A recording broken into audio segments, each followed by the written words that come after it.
Sting operation ಮಾಡಿದ್ದೀವಿ. ಭಾಳ ಆಶ್ಚರ್ಯ ಆಗುತ್ತೆ ನಿಮಗೆ. ಸ್ಟಿಂಗ್ ಆಪರೇಷನ್ ಎಲ್ಲೆಲ್ಲಿ? ಯಶವಂತಪುರ, ಜ್ಞಾನ ಭಾರತಿ, KR ಪುರ, ಇಂದಿರಾನಗರ. ಯಶವಂತಪುರ, ಜ್ಞಾನ ಭಾರತಿ, KR ಪುರಂ, ಇಂದಿರಾನಗರ. ಇಲ್ಲಿಯ RTO ಕಚೇರಿಗಳ ಮುಂದೆ ಒಂದು ಸ್ಟಿಂಗ್ ಆಪರೇಷನ್ ಮಾಡಿದ್ದೀವಿ.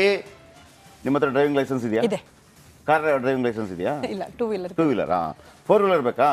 ನಮ್ಮ ಸುನಿಲ್ ಇದಾರಲ್ಲ, ದುಡ್ಡು ಕೊಟ್ರೆ ಆಗುತ್ತೆ. 3,300 ಪ್ಲಸ್ 500 ರೂಪಾಯಿ ಕೊಟ್ಟರೆ ನಿಮಗೆ ನೀವೇನು ಟ್ರ್ಯಾಕಲ್ಲಿ ಹಿಂಗೆ ಹೋಗ್ಬೇಕು ಅಂತಿಲ್ಲ. ಹೌದು, ಹಂಗೆ ಮಾಡ್ಕೊಡ್ತಾರೆ. ಟ್ರ್ಯಾಕಲ್ಲಿ ಹೋಗ್ಬೇಕು ಅಂದ್ರೆ ಎಂಟರ್ ಆಕಾರದಲ್ಲಿ ಒಮ್ಮೆ ಹೋಗ್ಬೇಕು, H ಆಕಾರದಲ್ಲಿ ಹೋಗ್ಬೇಕು ಅಲ್ವಾ? ಏನು ಹೋಗ್ಬೇಕಾಗಿಲ್ಲ. ಅವ್ರ ಹತ್ರ ಮಾತಾಡಿದ್ರೆ ಯಶವಂತಪುರದಲ್ಲಿ, ಜ್ಞಾನ ಭಾರತಿಯಲ್ಲಿ, KR ಪುರಂನಲ್ಲಿ, ಇಂದಿರಾನಗರಲ್ಲಿ ನೀವು ಯಾವನೇ ಆಗಿರಿ, ನಿಮಗೆ 18 ವರ್ಷ ಆಗಿದೆಯೋ ಇಲ್ಲವೋ, 3,300 ಪ್ಲಸ್ 1,000 ರೂಪಾಯಿ ನಿಮಗೆ ಲೈಸೆನ್ಸ್ ಸಿಗುತ್ತೆ. ಆಮೇಲೆ ನೀವು ಯಾರಿಗೆ ಹೊಡೆದು ಸಾಯಿಸ್ತಿರೋ ಲೆಕ್ಕವೇ ಇಲ್ಲ. ಹಾಗಂತ RTO ಆಫೀಸರ್ಸ್ ಮಾಡ್ತಾ ಇರೋದಾ? ಅಲ್ಲ. ಅವುಗಳ ಮುಂದೆ ಕೆಲವು ಏಜೆಂಟ್ಗಳು ಕೂತಿರ್ತವೆ, ಮಾಡೋಕ್ಕೆ ಕೆಲಸ ಇಲ್ಲ. ಇವತ್ತು ಕೆಲವು ಏಜೆಂಟ್ಗಳು ಜೈಲ್ ಸೇರ್ತಾರೆ, ಕೆಲವು ಏಜೆಂಟ್ಗಳು ಒಳಗೋಗ್ತಾರೆ. ಅಂಥ ಸ್ಟಿಂಗ್ ಆಪರೇಷನ್ ಮಾಡಿದ್ದೀವಿ. ರೆಡಿಯಾಗಿರಿ ಯಶವಂತಪುರ ಏಜೆಂಟ್ಸ್, ಜ್ಞಾನ ಭಾರತಿ, KR ಪುರ, ಇಂದಿರಾನಗರ ರೆಡಿಯಾಗಿರಿ. ಎರಡನೇದಾಗಿ ಬಹಳ ಮುಖ್ಯವಾಗಿ ಈ ಮುನಿರತ್ನ ಅವರು ನಿಂದನೆ ಕೇಸ್ನಲ್ಲಿ ಒಳಗೋಗಿದ್ದಾರೆ. 14 ದಿನಗಳ ನ್ಯಾಯಾಂಗ ಬಂಧನ. ಇವತ್ತು ಅವರ ಜಾಮೀನು ಅರ್ಜಿ ವಿಚಾರಣೆ ನಡೆಯುತ್ತೆ. ಒಂದು ವೇಳೆ ಅವರಿಗೆ ಜಾಮೀನು ಸಿಕ್ಕಿ ಹೊರಗೆ ಬಂದರೆ ಪೊಲೀಸರಲ್ಲೇ ಲಾಕ್ ಮಾಡ್ತಾರೆ. ರೇಪ್ ಕೇಸಲ್ಲಿ ಆಗತ್ತೆ.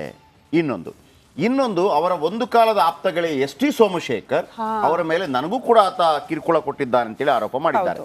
ನನಗೆ ಈ ರೇಪ್ ಕೇಸ್ನ ಆರೋಪ ಮತ್ತು ST ಸೋಮಶೇಖರ್ ಆರೋಪದ ಬಗ್ಗೆ ಕೆಲವು ಡೌಟ್ಗಳಿದೆ. ಯಾಕೆಂತಂದ್ರೆ ಆಮೇಲೆ ಹೇಳ್ತೀನಿ ಯಾಕೆ ಅಂತ. ಈ ST ಸೋಮಶೇಖರ್ ಆರೋಪ ಇದೆಯಲ್ಲ, ಇವರು 3 ಜನ SBM ಟ್ರಾವೆಲ್ಸ್ ಅಂತ ಬಹಳ ಫೇಮಸ್. ST ಸೋಮಶೇಖರ್, ಭೈರತಿ ಬಸವರಾಜ್ ಮತ್ತು ಮುನಿರತ್ನ. ಇವರು ಏನಿದ್ರು ಕೂಡ ಹರಿದು ಹಂಚಿ ತಿನ್ನೋದು ಬೆಂಗಳೂರಿನಲ್ಲಿ. ಅವತ್ತು ದಿನೇಶ್ ಗುಂಡೂರಾವ್ ಹೇಳಿದ್ರು ಎಲ್ಲ ಅವ್ರಿಗೆ ಹೋಗ್ಬಿಡತ್ತಪ್ಪ ಅಂತ ಹೇಳಿ.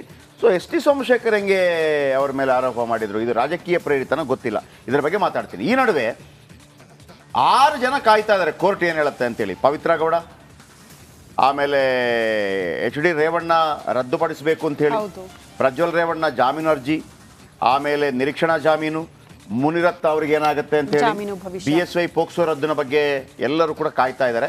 ಇವೆಲ್ಲದರ ನಡುವೆ ನಾನು ನಿಮಗೆ ಹೆಡ್ಲೈನ್ಸ್ ಹೇಳೋದಕ್ಕಿಂತ ಮೊದಲು, ಹೆಡ್ಲೈನ್ಸ್ ಆದ ನಂತರ ಒಂದು ಸ್ಟೋರಿ ಇದೆ. ಈ ಮಂಡ್ಯಕ್ಕೆ ಬಾಲಗ್ರಹ ಪೀಡೆ ಒಕ್ಕರಿಸಿದೆಯಾ ಅಂತ. ಈ ಹಿಂದೆ ಪ್ರಧಾನಿಗಳು ಬಂದಾಗ ರೌಡಿ ಶೀಟ್ರು ಒಬ್ಬರನ್ನು ನಮಸ್ಕಾರ ಮಾಡಿಸೋಂಗೆ ಮಾಡಿದರು. ಇತ್ತೀಚೆಗೆ ನಾಗಮಂಗಲದಲ್ಲಿ ಎಲ್ಲೂ ಇಲ್ಲದ ಬೆಂಕಿ ಬಂದ ಕಾರಣಕ್ಕಾಗಿ ಜಾತಿ ಸಂಘರ್ಷ ಉಂಟಾಗಿದೆ. ಈ ಬಾರಿ ಅಲ್ಲಿ ಸಾಹಿತ್ಯ ಪರಿಷತ್ ಮಂಡ್ಯದಲ್ಲಿ ನಡೆಯುತ್ತೆ. ಅಲ್ಲೂ ಕೂಡ ರೌಡಿ ಶೀಟರ್ಗೆ ಅಧ್ಯಕ್ಷ ಪಟ್ಟವನ್ನು ಕೊಡಲಾಗಿದೆಯಂತೆ, ನಾಡೋಜ ಮಹೇಶ್ ಜೋಶಿ ಅವರ ಶಿಫಾರಸಿನ ಮೇಲೆ. ಇದರ ಬಗ್ಗೆ ಕೂಡ ಹೇಳ್ತೀನಿ. ಅದಕ್ಕಿಂತ ಮೊದಲು ಈ ಕ್ಷಣದ ಹೆಡ್ಲೈನ್ಸ್.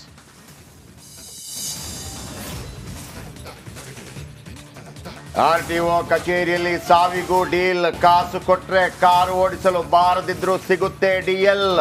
ರಿಪಬ್ಲಿಕ್ ಕನ್ನಡ ಸ್ಟಿಂಗ್ ಆಪರೇಷನ್ನಲ್ಲಿ 4 ಕ್ಷೇತ್ರದ ಏಜೆಂಟುಗಳ ಬಣ್ಣ ಬಯಲು. ಶಾಸಕ ಮುನಿರತ್ನಗೆ ಇಂದು ಡಬಲ್ ಟ್ರಬಲ್. ಜಾತಿ ನಿಂದನೆ ಬೆನ್ನಲ್ಲೇ ದಾಖಲಾಯಿತು ಅತ್ಯಾಚಾರದ ಕೇಸ್. ಜಾಮೀನು ಪಡೆದು ಹೊರಬಂದ್ರು, ಅರೆಸ್ಟ್ ಆಗೋದು ಫಿಕ್ಸ್. ರಾಜಕಾಲುವೆ ಟೆಂಡರ್ ವಿಚಾರಕ್ಕೆ ಅವನ ಮಧ್ಯೆ ಇಂಟರ್ಫಿಯರೆನ್ಸ್ ಆಗಿ ತೊಂದರೆ ಮಾಡಿದ್ದ. ಆ ಸ್ಲ್ಯಾಬ್ ಹಾಕಿದ್ರೆ ಈ ನಿಮ್ಮ ಟೆಂಡರ್ನ ಅಕ್ಸೆಪ್ಟ್ ಮಾಡ್ತೀನಿ, ಅದನ್ನು ಮಾಡೋದಿಲ್ಲ ಅಂತಕ್ಕಂಥದ್ದನ್ನು ತಡೆ ಹಿಡಿದಿದ್ದ. ಗುತ್ತಿಗೆದಾರ ಮಾತ್ರವಲ್ಲ, ನನಗೂ ಮುನಿರತ್ನನಿಂದ ಕಿರುಕುಳ. ಟೆಂಡರ್ ವಿಚಾರದಲ್ಲಿ ತೊಂದರೆ ಕೊಟ್ಟಿದ್ದ. ರಿಪಬ್ಲಿಕ್ ಕನ್ನಡದಲ್ಲಿ ಮುನಿರತ್ನರ ಮಾಜಿ ಗೆಳೆಯ ST ಸೋಮಶೇಖರ್ ಆರೋಪ. ಜೈಲಲ್ಲಿ ಇರುವ ದರ್ಶನ್ಗೆ ಪಶ್ಚಾತ್ತಾಪ ಕಾಡ್ತಿದೆಯಂತೆ. ರಿಲೀಸ್ ಆದ್ಮೇಲೆ ರೇಣುಕಾ ಕುಟುಂಬ ಭೇಟಿ ಆಗ್ತಾರಂತೆ. ಸಿಬ್ಬಂದಿ ಬಳಿ ಪೊರ್ಕಿ ಅಳಲು.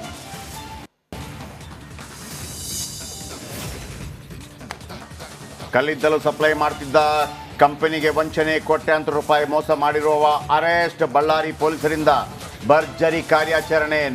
ನೋಟಿನ ಕಂತೆ ನೋಡಿ ಎಂಜಾಯ್ ಮಾಡಿ.